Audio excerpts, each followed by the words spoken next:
मी शिवाजी बालेराव, माझी पत्नी सारिका उभं टाकलेली आहे.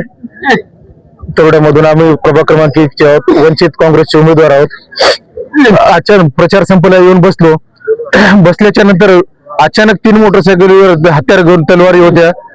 एक गाड्या त्यानं एकदम आल्या, तलवार मारा गेले. मी डिफेन्स मध्ये खुर्ची गेली, खुर्ची तुटली, तलवार कंप्लीट माझ्या मानावर बसवली.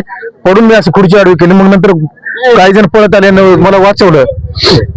त्यांच्या चप्पल बुटी तर पडलं. कसा उभं टाक हे करतोस, उद्या प्रचाराला कसा निघतोस, तुझा बियाणी करून टाकू म्हणून मला म्हणले साहेब. सीसीटीव्ही फुटेज मध्ये तलवारी दिसायला, त्यांच्या सर्व दिसायला. कसं तू उद्या मतदान करतो, निघतोस बाहेर, लय भाषण ठोकायला हे करतोस म्हणून तुझा करता कांड म्हणून म्हणले. कृपया मला प्रशासनावर, पोलीस प्रशासनावर पूर्ण भरोसा आहे. आमच्या गरीब उमेदवारांना आम्हाला न्याय द्या. मीडियाला एक विनंती आहे की मी कार्यकर्ता आहे, प्रत्येकाच्या सुखादुःखामध्ये जाऊन जाणार माणूस आहे. समाजासाठी सगळ्यांना कुठल्याही वेळेवर जातो, मात्र माझ्यासोबत असं मला वाटलं नाही. एकदम जर खुर्ची जरी आडून केलं नसतं, माझी मुंडी उडाली असती साहेब. तोंडाला परणे होते, कसं बोलू साहेब. आणि पूर्ण क्रिमिनलच वातावरण झाले साहेब. हे लोकशाही राहिलं नाही साहेब. कसं इलेक्शन चाललं काय बघायला.